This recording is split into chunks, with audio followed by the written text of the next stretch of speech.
Most people think they need 20% down and a huge pile of cash to buy their first rental property. And honestly, that belief alone stops a lot of people from ever getting started. But the truth is, you don't need a massive amount of money. You just need to understand where your money actually goes. I like to break this into what I call the 5 buckets. And here's the good news. Most people already have a few of these buckets started. They just haven't organized them yet. Today, I'm going to walk you through what those buckets are, how much you realistically need, and how to build a plan, even if you're not sitting on a ton of cash right now. Hi, I'm Sylvia with Wealth Builders Realty here in the Boise metro area, and I help 9-to-5ers become 24/7 wealth builders. If you've ever felt like there has to be a better way than saving up money and PTO for those couple weeks of vacation each year, I'm here to tell you there is. I've been investing in real estate for over 20 years across California, Florida, and now Idaho. I've lived through strong appreciation and I've lived through 2008. Real estate is not a get-rich-quick strategy, but when it's done right, it can completely change your financial trajectory. And that starts with understanding where your money actually needs to go.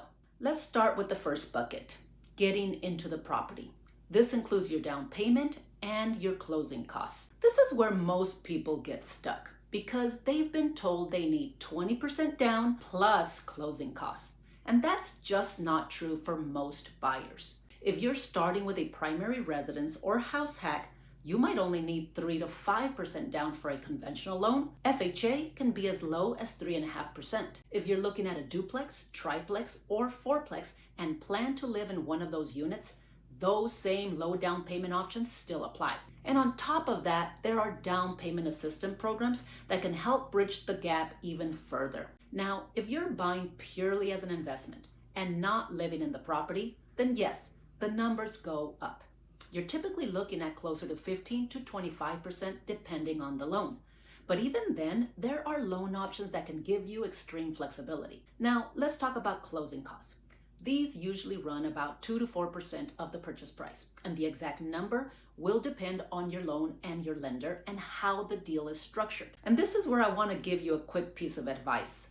Talk to multiple lenders.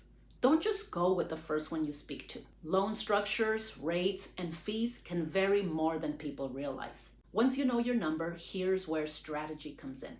In many markets, including right here in the Treasure Valley, there are opportunities to negotiate seller credits to help cover part of your closing costs. You won't get them every time, but they tend to show up more often during seasonal shifts, on homes that have been sitting longer, and especially with new construction. Builders in particular are very often aggressive with incentives because they're moving multiple homes at once. But even if you don't get all your costs covered, a few $1,000s in credits can make a meaningful difference in how much cash you actually need for these 2 buckets. Once you're under contract, the next bucket is your inspection and due diligence bucket. And this is not where you want to cut corners.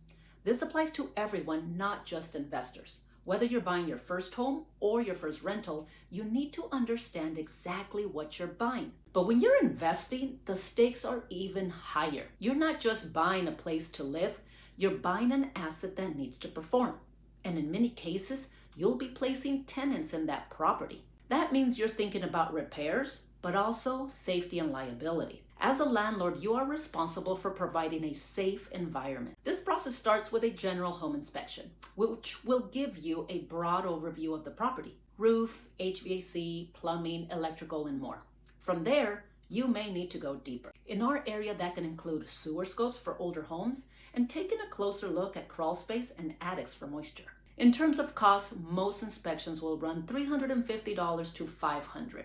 Depending on the age and the square footage of the home. And if you layer in additional inspections, you might be around $800 to $1,000 total. Now keep this in mind that these inspection fees stretch further if you end up using that particular contractor down the road. Several of my roofers and HVAC contractors are happy to credit your inspection fee to any service provided. And it may feel like a lot up front, but this is the bucket that can save you thousands down the road. Now let's talk about your reserves, what I call your sleep at night bucket. This is what keeps you from stressing every time something goes wrong. There are 2 parts to this. First, lender reserves. Some lenders will require you to have a few months of mortgage payments in the bank. Second, and more important, your personal reserves. This is your cushion for real life, vacancies, repairs, appliances, and other unexpected issues. And here's the key. You don't need this fully built before you buy. You just need a plan to build it consistently. A common approach is to set aside a percentage of your monthly rent into this bucket for each category. In our market, somewhere around 3 to 5% is a good starting point for vacancy, maintenance, and capital expenditures coming down the pike. However, this should be a part of your deal analysis from day one. If the numbers don't support building reserves, then the deal might not be the right one. And if your inspections reveal bigger issues than expected, then building this bucket becomes critical. Don't be afraid to reassess or walk away.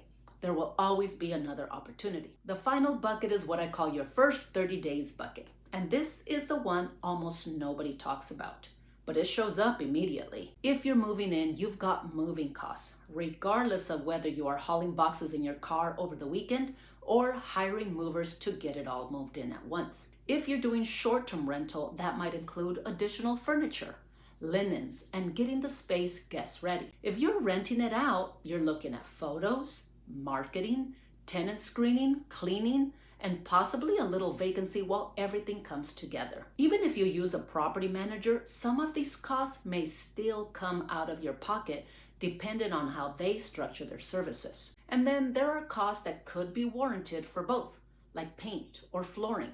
And don't forget about the costs you have if you plan to make renovations anyway. This bucket doesn't need to be huge if you're just sprucing up the space, but having a couple thousand set aside can make that first month so much smoother. So here's the big takeaway.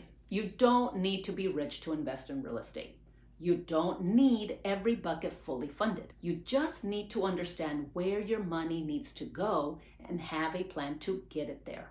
Because most people already have pieces of these buckets in place. They just haven't put it all together yet. If you want help mapping this out for your specific situation here in the Treasure Valley, reach out anytime. I'd love to help you build your plan. If this was helpful, like the video, subscribe, and share it with someone who's been thinking about getting started. Thanks for watching, and I'll see you in the next video.